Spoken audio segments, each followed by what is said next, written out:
Now is the time to combine all the forces and estimate the v dot vector, which is our output. In the v dot vector we will have all three velocity component from the model as well as all three body rates from the model. So this is what is required in this video.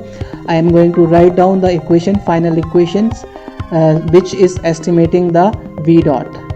So this is the return or final equation which is estimating the v dot. M rigid is estimated above here. This is how MA rigid is estimated, and then M rigid is estimated earlier at the top of the, basically at the top of over here.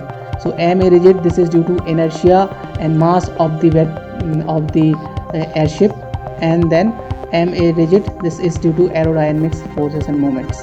Now all the forces and moments are here summed up, like inertial forces are here, gravitational force are here, control force are here, forces due to aerostats are here, and then aerodynamics, and then impulsive force. This force we will remove. This is due to gust if we want, but we don't want any gust right now, so we will remove it.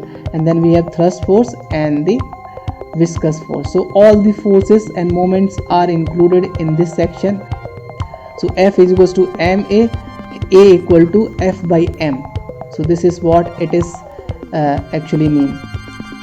So this is how the v dot vector is estimated from this function. This is the main important results. This is the dynamic equations of motion we have used.